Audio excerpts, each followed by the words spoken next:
کیونکہ آج قربانی کا دن بھی ہے اور آپ دیکھ رہے ہیں ہر طرف تازہ خون،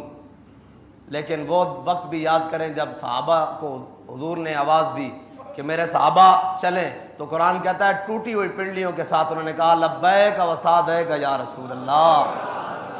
لبیک و سعدیک یا رسول اللہ۔ زخموں پر جناب کوئی مرہم بھی نہیں لگائی، پٹیاں بھی نہیں کی، پنڈلیاں بھی ٹوٹ گئیں احد والے دن، اور جناب حضرت طلحہ کو 70 زخم لگ گئے، حضرت ابو دجانہ کا جسم تیروں سے جناب چھلنی ہو گیا، اور جناب حضرت امیر حمزہ کا کلیجہ چبا دیا گیا، لیکن پھر انہوں نے پھر بھی نہیں کہا یا رسول اللہ ابھی آئے ہیں میدان سے، ابھی کیا بنے گا۔ حضرت طلحہ کو جناب طلحہ کو 70 زخم آئے احد والے دن، اور صحابہ کہتے ہیں غش کھا کے گر پڑے، صحابہ کہتے ہیں ہم نے پانی ڈالا، منہ پر پانی ڈالا، جب ہوش آئی تو کہا ما فعل رسول اللہ، چھوڑو اس زخموں کو، ان پر مرہم پٹی کو چھوڑو، پانی کو چھوڑو، مجھے یہ بتاؤ کہ حضور کا کیا حال ہے۔ اس لیے تو اعلیٰ سے فرماتے ہیں کروں تیرے نام پہ جاں فدا، نہ بس ایک جاں دو جہاں فدا، اور دو جہاں سے بھی نہیں جی بھرا، کروں کیا کروڑوں جہاں نہیں۔ آج امت مسلمہ کے لیے پھر بڑا امتحان ہے، اور آج ہم سمیت سارے قربانیوں میں مصروف ہیں، لیکن آج قرآن کی عزت کی باری ہے، آج قرآن کی عزت کی باری ہے۔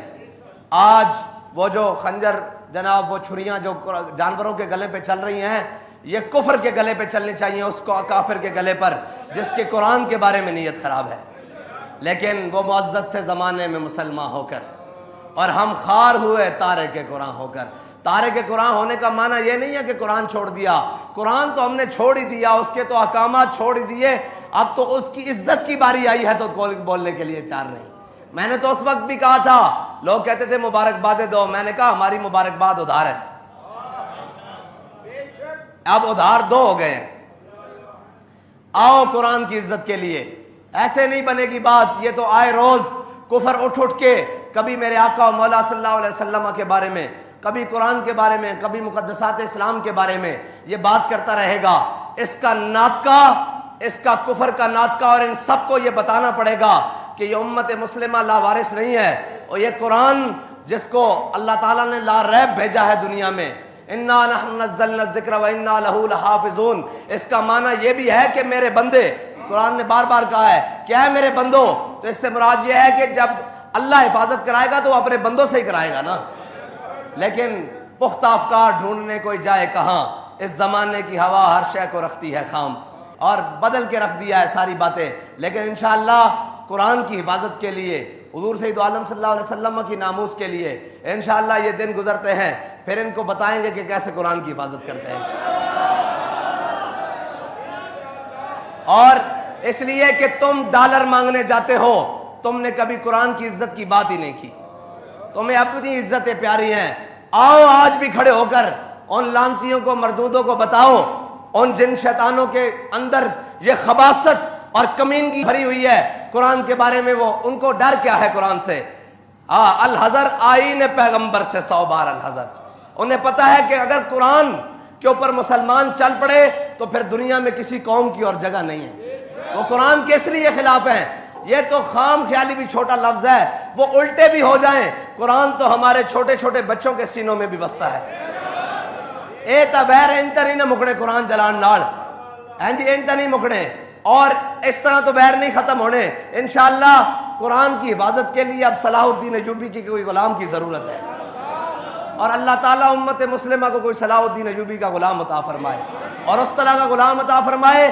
برنس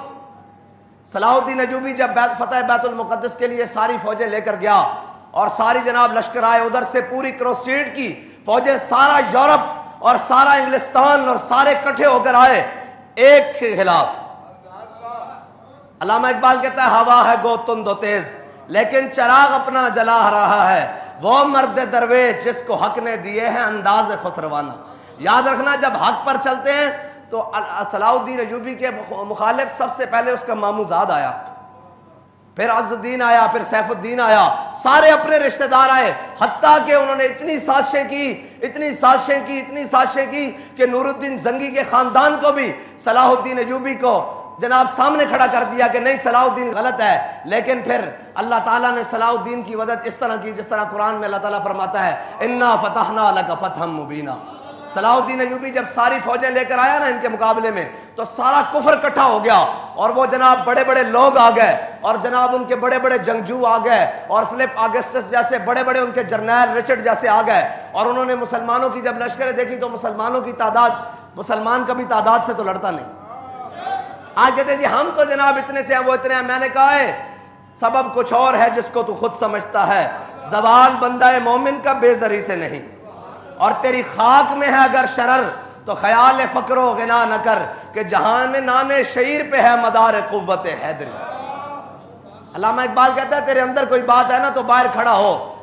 اب مولا کائنات خوش ٹکڑے کھا کر خیبر کا دروازہ اٹھایا نا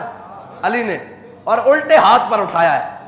جی۔ صلاح الدین ایوبی جب فوجوں کے سامنے آیا تو اس وقت کا رچرڈ وہ سامنے آ گیا مسلمانوں پہ رعب بٹھانے کے لیے۔ آپ کو پتا ہے جنگ میں ریشم پہننا یہ حلال ہے، مرد بھی جناب جنگجو جو ہے مجاہد وہ اپنے جسم پر ریشم پہن سکتا ہے، ریشم کے اوپر تلوار نہیں لگتی، چھری خنجر چاقو تیر جناب نہیں لگتا، یہ پھسل جاتا ہے۔ مسلمان مجاہد کے لیے جنگ میں ریشم پہننا یہ جائز ہے، ورنہ تو مرد کے لیے ریشم حرام ہے، لیکن جنگ میں حلال ہے۔ تو وہ ریشم آپ کو پتا ہے کٹتا نہیں، اس نے ریشم کی ایسے گدیاں بنائی ہوئی تھی، سرانے بنائے ہوئے تھے، اور وہ جناب نکلا باہر، اس نے اپنی بڑے شان و شوکت سے رچرڈ باہر نکلا، اور اس نے مسلمانوں کے اوپر رعب ڈالنے کے لیے ایک کرتب کیا کہ مسلمانوں دیکھ لو آج ہم ایسی تلواریں لے کر آئے ہیں جو ریشم بھی کاٹ رہی ہیں۔ تو اس نے ریشم کی گدیاں جو ہے نا گدیاں وہ ایسے گاڈے بنی ہوئی اور جناب گدے اور اس کے سرانے بنے ہوئے وہ ہوا میں اچھالے اور تلوار سے کاٹ دیے۔ تو ایک وقت کے لیے تو سناٹا چھا گیا کہ ہر طرف کے ریشم کاٹ دیا تلوار نے، یہ کون سی تلواریں لے آئے ہیں جو ریشم کاٹ رہی ہیں۔ تو صلاح الدین ایوبی نے جب دیکھا نا یہ منظر تو فقر کی سان پہ چڑھتی ہے جب تیغ خودی، ایک سپاہی کی ضرب کرتی ہے کار سپاہ، اور یہ غازی یہ تیرے پراسرار بندے جنہیں تو نے بخشا ہے ذوق خدائی، دو نیم ان کی ٹھوکر سے صحرا و دریا، سمٹ کر پہاڑ ان کی ہیبت سے رائی، دو عالم سے کرتی ہے بیگانہ دل کو، ہے یہ ہے دو عالم سے بیگانہ۔ انہوں نے کہا تو حضور دے غلامہ دے سامنے ریشم دی گدیاں کٹتا، ایک کوئی کم نہیں۔ حضرت صلاح الدین ایوبی نے سپیشل تلوار بھی نہیں منگائی، ایک مجاہد دے کوڑوں پہلی صافی تلوار پکڑی، اور محدثین اور جناب قراء اور جناب بڑے بڑے مفتیان کرام پہلی صف کھڑے، انہوں نے کہا سناؤ آج یا ایھا الذین آمنوا جاہد الکفار والمنافقین واغلظ علیہم ومأواہم جہنم وبئس، آج جہاد دی آیتاں پڑھو انہاں دے سامنے تاکہ ابھرن۔ حضور دی تلوار ہوتے لکھیا سی نا کہ اگے بڑھنا عزت ہے، پیچھے ہٹنا بزدلی ہے، اور کوئی بھی بندہ اپنی بزدلی دی وجہ تو موت تو بچ نہیں سکتا۔ وفی الاقبال مکرمۃ، تے جناب حضرت صلاح الدین ایوبی نے تلوار پکڑی تے پیچھے نہیں ہٹے کہ اوئے اتنے اسلحے لے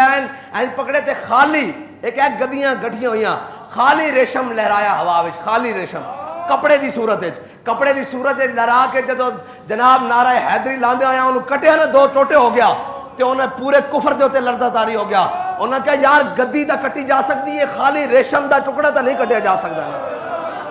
اور ریشم دا ٹکڑا کوئی کپڑا بھی نہیں کٹیا جا سکتا، خالی کپڑا ان لہراؤ نا تو جیڑی بھی جتنی بھی تیز چیز آوے تے کپڑا انہیں نال چلا جاندا، لیکن صلاح الدین ایوبی نے کپڑے دے دو ٹوٹے کر کے رکھ دیتے، تے رچرڈ نے سر جھکایا اور تلوار میان چپائی اور واپس چلا گیا۔ پھر صلاح الدین ایوبی جدو لڑنا شروع ہوا، یہ تین دے مقام تے انہاں دے نال، تے صلاح الدین ایوبی دے مسلمان ہمیشہ جن کے ہاتھوں میں حق کے علم ہوتے ہیں تعداد میں ہمیشہ وہ کم ہوتے ہیں۔ ہاں حق دے نال تھوڑے ہی بندے کھلوندے ہیں، لیکن جتنے کھلوندے ہیں پھر ہو حسین دے وارث ہوندے اے کہندے سن نا، کہندے جی او بندہ 2000 ہے، میں کہا تسی کربلا ہوندے نا تو تسی یہی کہنا سی بندہ 72 ہے، اینجی رپورٹاں دتیاں سن نا، یزید نو اینجی رپورٹاں دتیاں سن ہوندے جناب مردودہ نے جڑے ہوندے نال سن جناب اس دے مشیرہ نے کہ بندے 72 ہیں، لیکن 72 نے اسلام دے بعد سرداد نداد دست در دست یزید حقا کے بنا لا الہ است حسین، شاست حسین جتیا کون ہے؟ پھر حسین جتیا کہ نہیں؟ ہزاروں دا لشکر ہار گیا، حسین قیامت تک بلکہ ابد الاباد تک ہاں جی حسین جت گیا۔ اے مانا نہیں رکھتا کہ گنتیاں تسی یزید نال ہوندے اس دور سے تسی کہنا سی بندے 72 ہیں، ہن بھی کہندے بندہ 2000 ہے، میں کہا جتنے بھی ہو یہ حق نال آ۔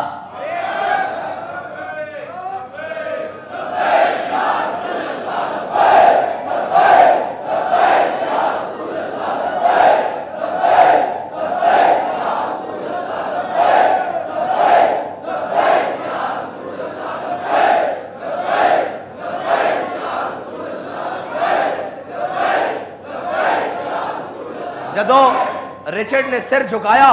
اور انہوں دا جرنیل سی انہیں سر جھکایا اور تلوار میان چھپائی تے واپس چلا گیا. صلاح الدین ایوبی نے پھر نعرہ تکبیر بلند کیتا. جنگ شروع ہو گئی اور پھر قربان جاواں احمد نہیں سی کیا نور الدین زنگی نے کہ اسلام کو ہر دور میں ایک صلاح الدین ایوبی کی ضرورت ہوگی. آج اسلام کو پھر صلاح الدین ایوبی کی ضرورت ہے. بس یہ بات ہے کہ اسلام کو پھر آج ایک صلاح الدین ایوبی کی ضرورت ہے. برنس جدو آیا وہ بڑے جنگی جناب لباس چائے سن نا, بڑے لوہے دی زرہ پہن کر انہوں نے زنجیراں بنی ہوئی سن, اپنے نال لینا دیاں لینا, اور سارے آئے سن جناب صفہ دیاں صفہ بنا کے. تے صلاح الدین ایوبی نے جنگ نو ترتیب اس طرح دیتی کہ پہلے کھڑا رہا مشرق دی جانب منہ کر کے, مشرق دی جانب اپنی کنڈ کر کے کھڑا رہا اور اس طرح لشکر نو گھمادا رہا. جدو این دن 11 بجے نا تے سورج دا منہ نہ دے لشکر وال جدو آیا نا, صلاح الدین ایوبی نے کنڈ کر لئی تے انہاں دا منہ لشکر وال آیا تے جڑے لباس پا کے آئے سن نا اوہی انہاں واسطے ذلت بن گئے. او لباس ہو گیا گرم, اور جدو لباس گرم ہوئے تو ہن نہ انہاں کو تلوار چلے, نہ انہاں کو تیر چلے, نہ نیزہ چلے, اور لباس